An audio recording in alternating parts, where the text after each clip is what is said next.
अज्ञानतिमिरान्धस्य ज्ञानञ्जनशलाकया चक्षुरुन्मिलितं येन तस्मै श्रीगुरुवे नमः। श्री चैतन्य चरितमृत आदि लीला chapter 6 glories of Shri Advaita आचार्य। हम लोग परपट में हैं, श्लोक 15। सांख्य दार्शनिक 3 प्रकार के प्रमाणों को मानता है: प्रत्यक्ष, अनुभूति, अनुमान तथा वैदिक प्रमाण। जब ऐसा प्रमाण सिद्ध होता है तो सब कुछ परिपूर्ण होता है। तुलना की प्रक्रिया ऐसी ही परिपूर्णता के अंतर्गत होती है। ऐसे प्रमाण से परे अन्य प्रमाण नहीं है। प्रत्यक्ष अनुभूति तथा परंपरागत वैदिक प्रमाण में के विषय में अधिक वाद विवाद नहीं है। सांख्य दर्शन प्रणाली में जगत के कारण स्वरूप 3 प्रकार की विधियां हैं: परिणामात, समन्वयात, शक्तितः। श्री बलदेव विद्याभूषण ने वेदांत सूत्र के अपने भाष्य में इस मत का खंडन करने का प्रयास किया है, क्योंकि उनका विचार है कि भौतिक सृष्टि के इन तथाकथित कारणों को ना मानने से संपूर्ण सांख्य दर्शन का खंडन हो जाता है। भौतिकतावादी दार्शनिक पदार्थ को सृष्टि का भौतिक कारण तथा निमित्त कारण मानते हैं। यानी कि जो प्रकृति दिख रही है हमें, यही डायरेक्ट कारण है, यही इनडायरेक्ट कारण है। यानी कि प्रकृति के पीछे कुछ भी नहीं है, इसलिए चारों तरफ मदर नेचर बड़ी फेमस है। Everything what ever is being done is by the mother nature. तो वही प्रत्यक्ष कारण है और वही अप्रत्यक्ष कारण है, पीछे कोई नहीं है इसके करने वाला। उनके अनुसार पदार्थ प्रत्येक प्रकार की अभिव्यक्ति का कारण है।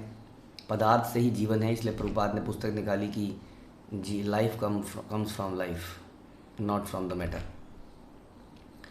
सामान्यतः वे जल के घड़े तथा मिट्टी का दृष्टांत प्रस्तुत करते हैं कि मिट्टी ही जल के घड़े का कारण है, किंतु मिट्टी कारण तथा कार्य दोनों ही हो सकती है।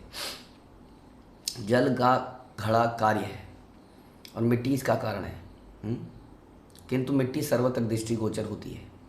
तो वो कह रहे हैं यही मिट्टी ही कारण है, इसी मिट्टी से घड़ा बनेगा, घड़ा टूटेगा, इसी मिट्टी में मिल जाएगा, यही सब कुछ है, मतलब खत्म, एंड टू एंड।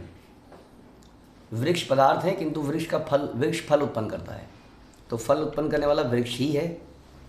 वृक्ष के पीछे कोई नहीं है जो फल उगा रहा है, वृक्ष ही है।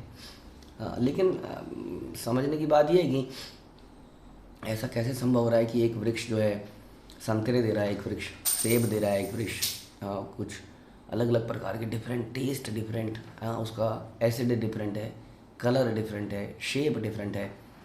तो उस वृक्ष में क्या इतनी समझ है? क्या हम ये कह रहे हैं कि वृक्ष ऐसा सोचते हैं, ऐसा समझते हैं? और ऐसा कैसा होता है कि एक वृक्ष हमेशा सेब ही देता है, एक वृक्ष हमेशा आम ही देता है?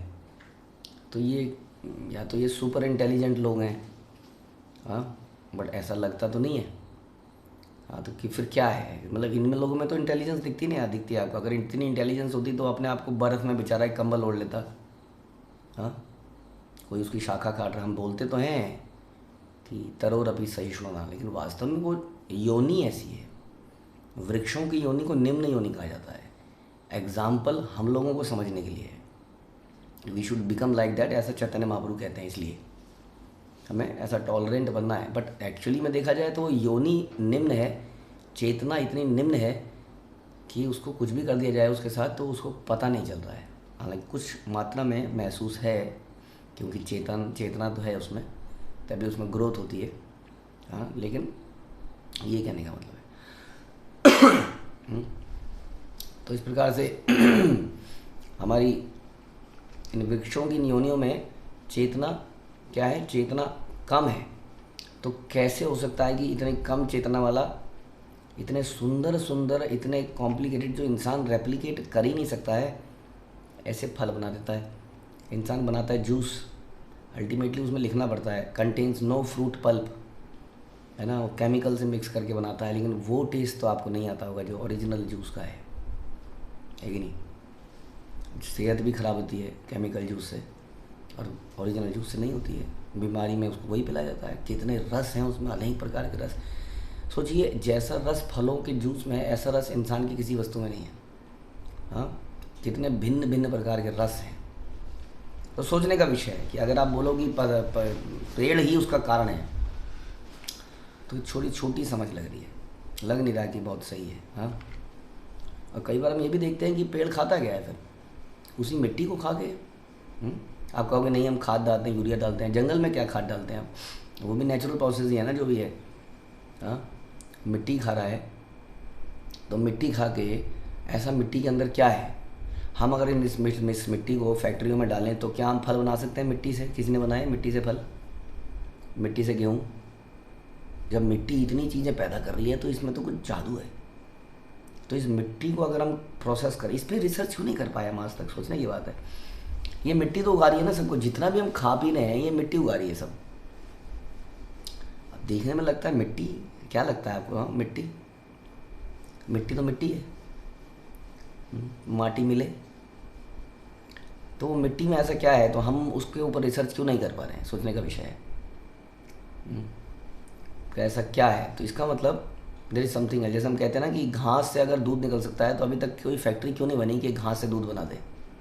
अगर हम गाय को दूध का कारण मान लें तो क्वेश्चन ये है कि गाय खाती घास है, तो हम उस घास से किसी फैक्ट्री में दूध क्यों नहीं बना पा रहे?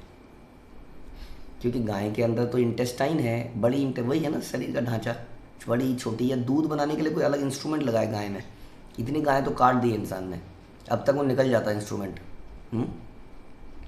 इंसान इतना मतलब ही है कि गाय को काट के उसका इंस्ट्रूमेंट निकाल के किसी फैक्ट्री में लगा देता और उसकी इधर से घास डालता, उधर से दूध निकलता। लेकिन इतने गाय काटने के बाद भी उसको पता नहीं चला है अंदर करती क्या ऐसा कि अमृतमय दूध निकलता है। अगर गाय को ही कारण मान लिया जाए, हाँ, तो फिर यही स्थिति होगी कि इंसान उसको रेप्लिकेट कर पाएगा, क्योंकि ऐसा तो कुछ नहीं है, सब पदार्थ ही है, सब मशीन ही तो है। हाँ, उसके अंदर की मशीन को बना के छोड़ दो, प्रोसेस कर लो, बट हम कर नहीं पाते। इसका मतलब वो डायरेक्ट कारण तो दिखती है, लेकिन इनडायरेक्ट कारण कोई और है जो मिट्टी में से फल गाय के अंदर दूध पैदा कर देता है। ये क्यों नहीं समझ में आता है हमारे? कितना साधारण है ये समझना, साधारण बुद्धि का व्यक्ति। हमारे बच्चों को ये क्यों नहीं समझाया जाता है? हाँ, साइंस पढ़ पढ़ के उनका दिमाग खराब हो चुका होता है।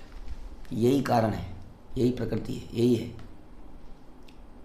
जल पदार्थ है किंतु जल बहता है। इस तरह सांख्यवादियों का कहना है कि पदार्थ गति तथा उत्पादन का कारण है, अतः पदार्थ को जगत में प्रत्येक वस्तु का उत्पादन तथा निमित्त कारण माना जाता है, ऐसा मानते हैं वो लोग। Matter is all. इसलिए बलदेव विद्याभूषण ने प्रधान के स्वभाव को निम्न प्रकार से प्रतिपादित किया। भौतिक प्रकृति जड़ है, ये समझना पड़ेगा हमें। उस प्रकृति के पीछे उसको चलाने वाला कोई है। जैसे कार जड़ है, चलाने वाला चेतन है, उसी तरह भौतिक प्रकृति मैटर जड़ है। भौतिक प्रकृति के पीछे माया शक्ति जड़ नहीं है, वो भगवान की शक्ति है। हाँ, जैसे हम भगवान की शक्ति हैं, लेकिन भौतिक प्रकृति अपने आप में जड़ है। जैसे मैंने बताया कि यहाँ पर की वस्तुएं चाहे मिट्टी क्या है, जड़ पदार्थ है। अतः वह पदार्थ का कारण नहीं बन सकती, इसलिए वो सारे अनाज और सारी चीज़ों का कारण नहीं हो सकती है। ना उपादान कारण, ना निमित्त कारण। हाँ, किंतु जगत की अद्भुत व्यवस्था और उसका संचालन देखकर सामान्य लोगों को ऐसा लगता है कि इस व्यवस्था के पीछे कोई जीवित मस्तिष्क है जिसके अंदर दिमाग होगा। इस संसार में कहते हैं कि आइंस्टीन में सबसे ज़्यादा दिमाग पाया गया।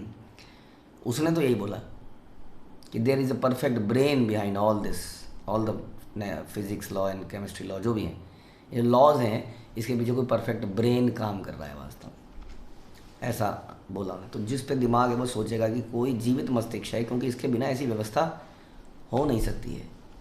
हमें सोचना भी नहीं चाहिए कि चेतन निर्देश के बिना ऐसी व्यवस्था हो सकती है कि नहीं?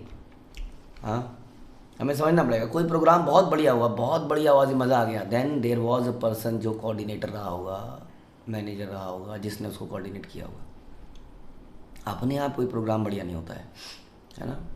हमें कुछ लोगों का प्रोग्राम करना है, कितनी कोऑर्डिनेशन है, पहले ये वाला प्रोग्राम होगा जी, फिर ये होगा जी, इसमें पहले ये डांस करेगा, इसमें ये सीक्वेंस होगी, इसके ये कपड़े होंगे, कितना कितना कितना कुछ सोचना पड़ता है, तब जाके 100-200 लोगों का प्रोग्राम मैनेज होता है।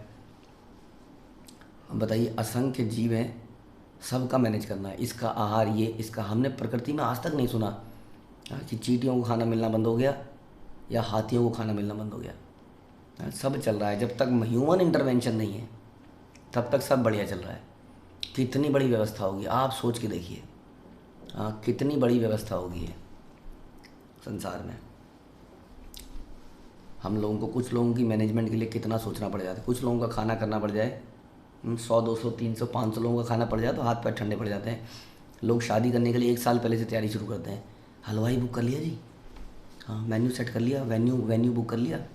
हाँ उसके बाद हलवाई सामान लेके आएगा, सामान लिखवाएगा, टिक टिक करेगा, राशन से सामान आएगा। फिर हलवाई अपने कारीगर लाएगा। फिर क्या क्या करना पड़ेगा तब जाके वो फाइनली बनेगा। तब लगे ओह बहुत बड़ा काम हो गया जी, बहुत बड़ा धन्यवाद जी, बहुत बड़ा काम हो गया। अब सोचिए करोड़ों अरबों अरबों खरबों पता नहीं क्या बोला जाए, नील शंख जो भी होता है, इतने लोगों को खुराक देनी है, रोज़ रोज़ खुराक देनी है। और मांगेगा वो, नहीं तो तड़प तड़प के मर जाएगा। मांगेगा, उसको हवा देनी है, उसको खुराक देनी है, पानी देना है। कैसे अवेलेबल कराया जाए सोचिए ज़रा। कोई तो होगा जो सारी व्यवस्था कर रहा होगा। ये सोचने की बात है। अपने व्यवहारिक अनुभव से हम कभी भी नहीं देखा कि जड़ ईंट अपने आप विशाल भवन का निर्माण करती है। बताओ प्रभुपाद को क्या क्या लिखना पड़ रहा है हम जड़ बुद्धि को समझाने के लिए। क्या आप ईंटों का ढेर लगा के मकान अपने आप बनते हुए देखा है आप लोगों ने? नहीं ना। कोई व्यक्ति ईंट लगाता है, जो ईंट लगाता है उसको वो भी डायरेक्ट, वो भी अल्टीमेट कारण नहीं है, क्योंकि उसको पता नहीं, उसको ठेकेदार ने बोला ये ईंट यहाँ दीवार ये खड़ी हो जानी चाहिए, इधर एक दीवार खड़ी हो जानी चाहिए, इधर खिड़की आएगी, इधर चौखट छोड़ दो, है ना। उसको उतना ही पता है। फिर वो ठेकेदार साहब को बताएगी यहाँ पर 10 बाई 10 का एक कमरा बनना है, यहाँ पर ये बनना है। ठेकेदार कभी भी संकट में पड़ जाएगा कि ये बीम कितना मोटा करा जाए जी, यहाँ पे कितना मोटा सरिया डालो। वो इंजीनियर के पास जाएगा जी, स्ट्रक्चरल डिज़ाइन को, कहा जी बताइए जी क्या सर यहाँ पे क्या करा जाए, आप बताइए। वो इंजीनियर बताएगा। इंजीनियर के को क्या पता जी क्या करना है, मालिक बताएगा जी मेरी इच्छा ये है यहाँ पर मैं 4 फ्लोर बनाऊँगा। अच्छा 4 फ्लोर बनाएंगे तो आप इतनी गहरी नींव डालिए।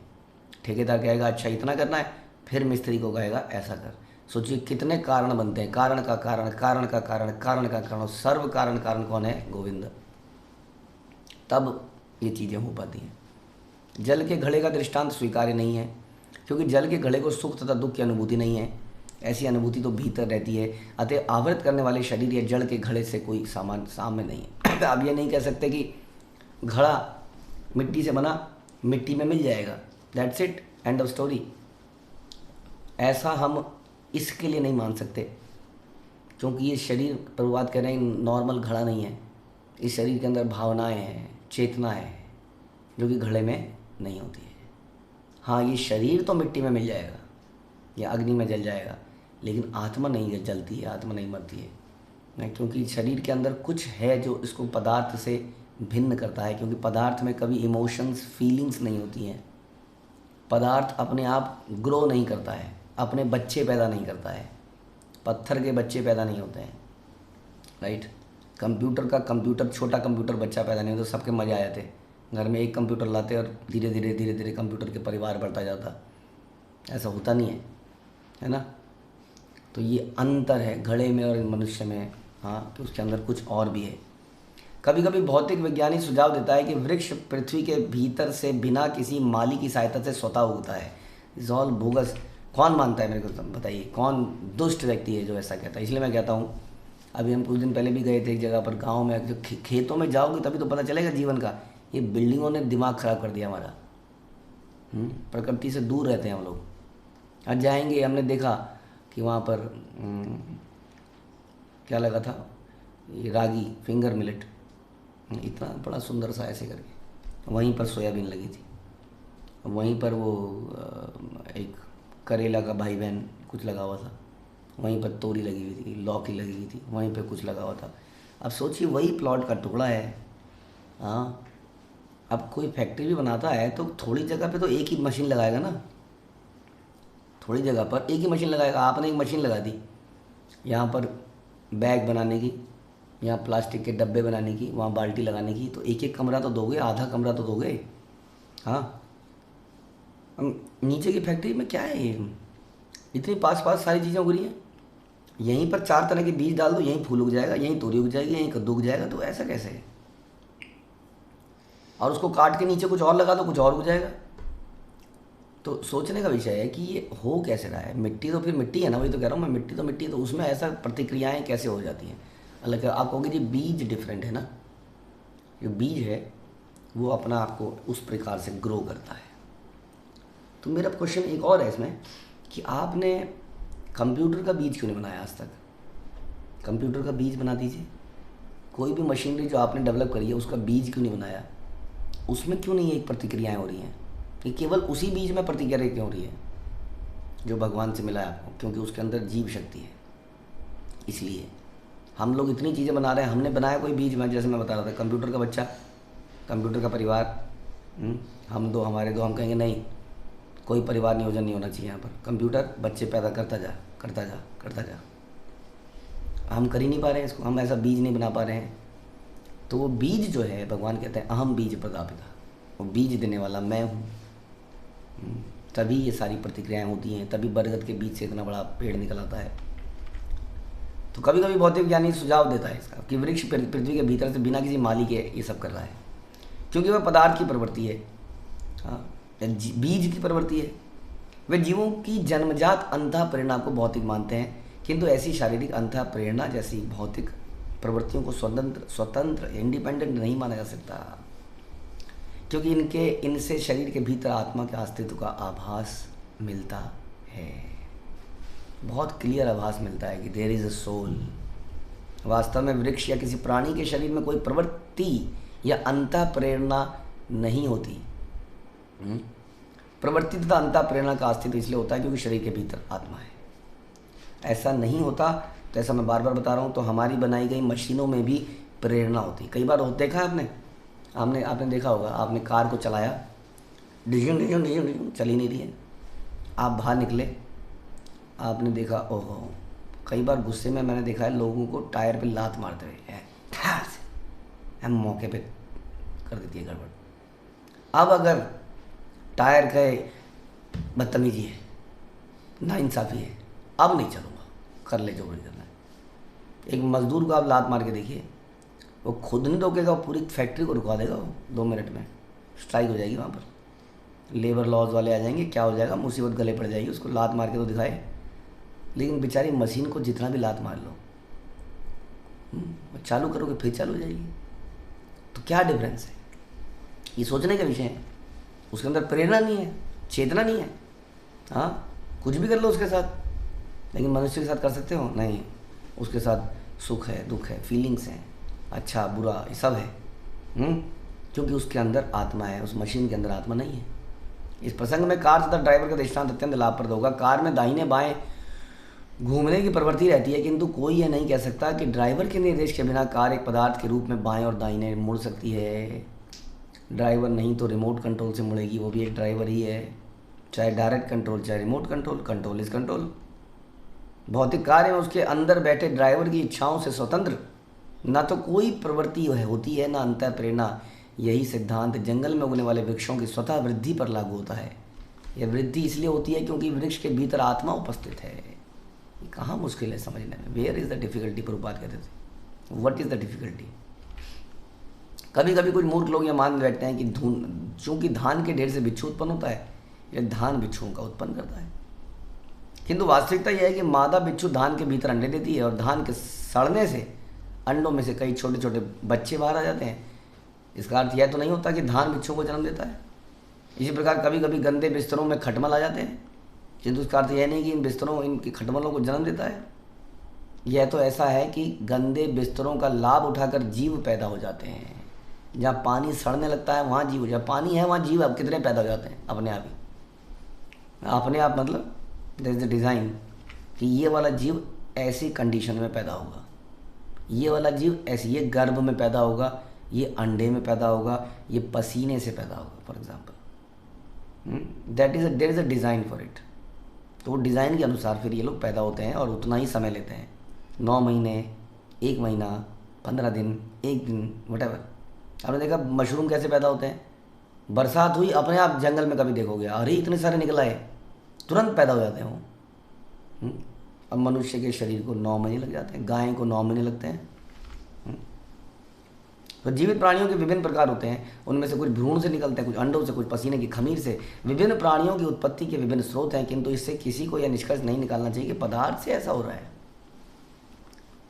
भौतिकतावादियों द्वारा दिए जाने वाला यह दृष्टांत कि पौधे पृथ्वी से स्वतः निकलते हैं, इसी सिद्धांत का अनुसरण करते हैं। किसी विशेष दशा का लाभ उठाकर जीव पृथ्वी से उत्पन्न होता है। बृहदरण्यक उपनिषद के अनुसार प्रत्येक जीव को अपने पूर्व कर्मों के अनुसार दैवीय अध्यक्षता के अंतर्गत एक प्रकार का शरीर धारण करने के लिए बाध्य होना पड़ता है। ये दैवीय अध्यक्षता के कारण, देखिए सुना, यानी कि कोई कहाँ पैदा होगा ये अकस्मात घटना नहीं है। इवन मनुष्यों के अंदर भी ये दैवीय निरीक्षण के अंदर होता है, पूरा कंट्रोल है कि इसको इसी कोख में डालना है क्योंकि इसके कर्म ऐसे हैं। शरीर कई तरह के होते हैं और दैवीय व्यवस्था के कारण जीव विभिन्न प्रकार के शरीर में जाता है। जब कोई व्यक्ति सोचता है कि मैं यह कर रहा हूँ तो इसमें मैं शरीर का सूचक नहीं है। हाँ, क्योंकि हम बोलते ना, प्रभुपाद ही बोलते थे ये मेरा हाथ है, ये मेरा पेट है, ये मेरा गला है, ये मेरा मुंह है, तो तुम कहाँ हो फिर? तुम क्या, यानी कि तुम हाथ नहीं हो, क्योंकि हाथ तो आपका है। जैसे मैं कहता हूँ ये मेरा बैग है, तो क्या मैं बैग हूँ? नहीं, बैग मैं नहीं हूँ, मेरा बैग है, दोनों में अंतर है। उसी तरह अगर ये मेरा शरीर है तो इसका मतलब आप शरीर नहीं है, तो फिर आप हैं कौन? वही बता रहे हैं, वो आप आत्मा है। या शरीर से भी कुछ अधिक या शरीर के भीतर का सूचक है। इस तरह शरीर के वर्तमान रूप में न प्रवृत्ति है न अंतःप्रेरणा है। प्रवृत्तियाँ, अंतःप्रेरणा शरीर के भीतर आत्मा के कारण है, उससे संबंधित है। भौतिकतावादी वैज्ञानिक कभी कभी यह सुझाते हैं कि स्त्री तथा पुरुष के शरीरों की प्रवृत्तियों से ही उनका मिलन होता है और इससे शिशु का जन्म हो जाता है। हाँ, ये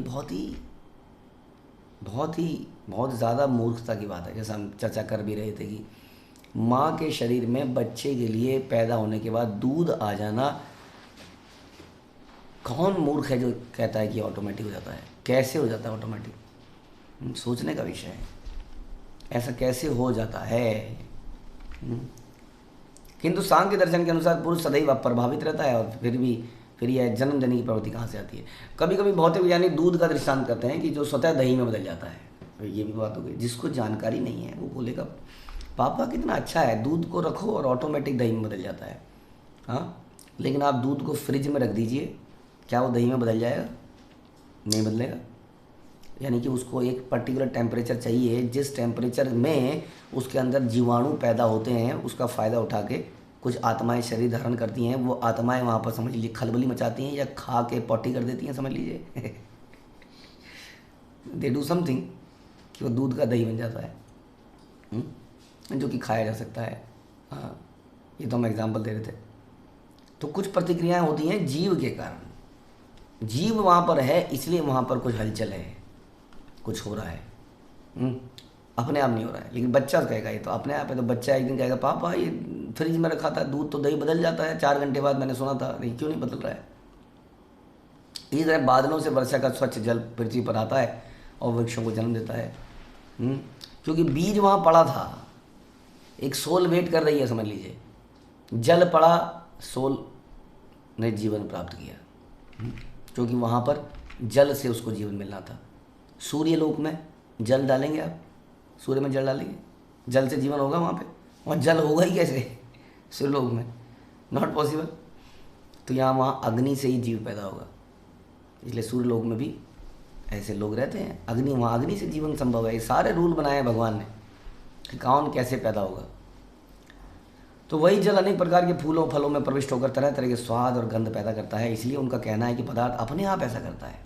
इस तरह के उत्तर में बृहदारण्यक उपनिषद में बताया गया विभिन्न प्रकार के जीवों को उच्चतर शक्ति की व्यवस्था के अनुसार, कोई एक शक्ति है जो सारा मैनेजमेंट कर रही है।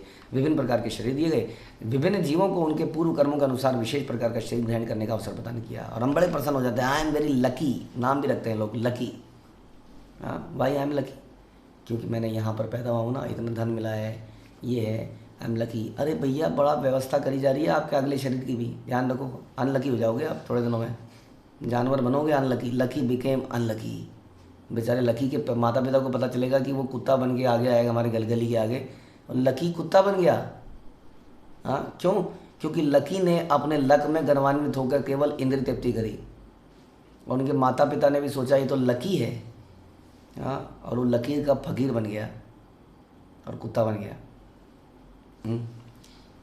क्योंकि वो समझा नहीं कि ये लकी शरीर उसको किसी योजनाओं के कारण मिला था। इसके मैंने कुछ कर्म किए होंगे, लेकिन अब मैंने कुछ नहीं किया, मैंने अपना मनुष्य जीवन बर्बाद कर लिया, अब मैं अनलकी हो गया, जानवर बन गया। विभिन्न जीवों को उनके पूर्व कर्मों के अनुसार ही शरीर मिलता है। उदाहरण वृक्ष, पशु, पक्षी इत्यादि। भगवद गीता में भी इसकी पुष्टि हुई है। भगवान कहते हैं कि पुरुषा प्रकृतिस्थो ही भुंक्ते प्रकृतिजान गुणान। भौतिक प्रकृति में जीव प्रकृति के 3 गुणों का भोग करते हुए जीवन शैली का अनुसरण करता है। भौतिक प्रकृति के साथ उसके संगति के कारण ऐसा होता है। इस तरह उसे विविध अच्छी बुरी योनियों में जन्म प्राप्त होता है।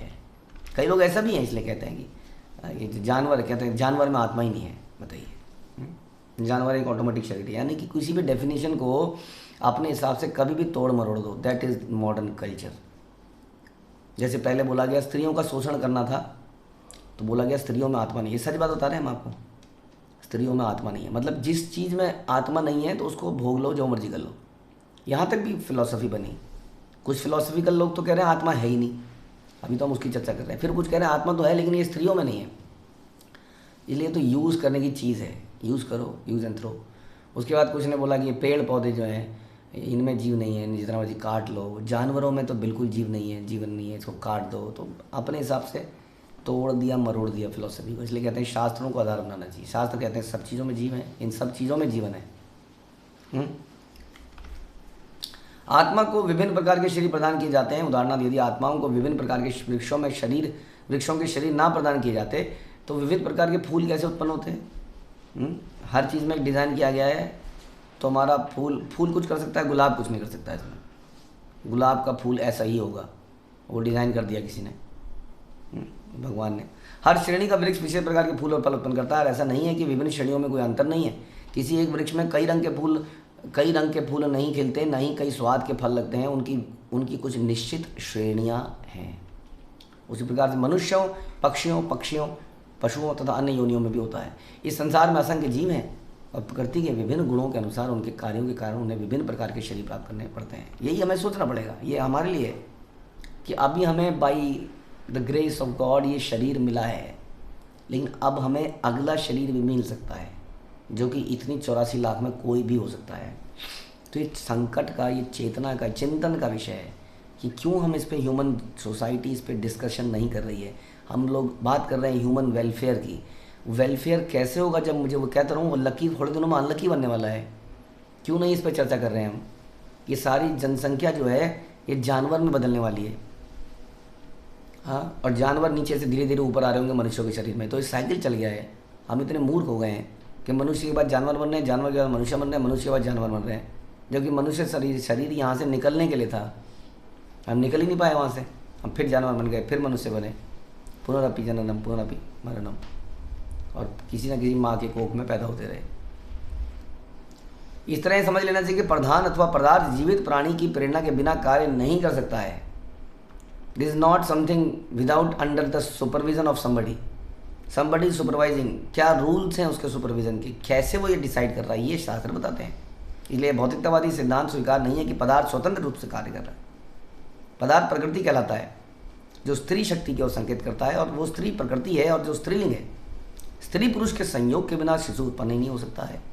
इसलिए पुरुष से शिशु का जन्म होता है, क्योंकि पुरुष आत्मा का प्रवेश स्त्री के गर्भ में कराता है, जो कि उसके वीर्य में आश्रय ग्रहण करके बैठा होता है। स्त्री भौतिक कारण होने के कारण आत्मा के लिए शरीर प्रदान करती है, कारण बनती है, और निमित्त कारण के रूप में वह शिशु को जन्म देती है। उसी तरह से बता रहे हैं, ये प्रकृति भी ऐसी है। किंतु भले ही स्त्री शिशु का जन्म का उपादान तथा निमित्त कारण बनती है, किंतु मूलतः पुरुष या नर ही शिशु के जन्म का कारण है। इसी प्रकार यह भौतिक जगत भी अनेक प्रकार की अभिव्यक्तियों को प्रकाशित करता है, क्योंकि गर्भोदकशाही विष्णु ब्रह्मांड में प्रवेश कर जाते हैं। न केवल ब्रह्मांड के भीतर विद्यमान है, अभी तो सारे सजीव प्राणियों के भीतर, अणु के भीतर भी विद्यमान है। ब्रह्म संहिता से हमें ज्ञात होता है कि भगवान न केवल ब्रह्मांड में बल्कि हर एक परमाणु, हर एक जीव के हृदय में हैं। अतएव जिस किसी को भी पदार्थ या आत्मा का यथेष्ट ज्ञान है, वह सिद्धांत को स्वीकार नहीं करेगा कि पदार्थ से ही सारी सृष्टि का सृजन होता है। और there is no controller, there is nobody is under control. कोई भी कंट्रोल में नहीं है, ये सब अपने आप चल रहा है। हाँ, कोई भी व्यक्ति जो भी जिसमें थोड़ा सा दिमाग है वो ऐसा कभी नहीं सोचेगा। कभी कभी भौतिकतावादी तर्क देते हैं कि गाय जिस घास को खाती है वह स्वतः दूध बन जाता है। वही एग्जाम्पल आ गया। उसी तरह भौतिक प्रकृति विभिन्न परिस्थितियों के अंतर्गत नाना प्रकार के जीवों को उत्पन्न करती है।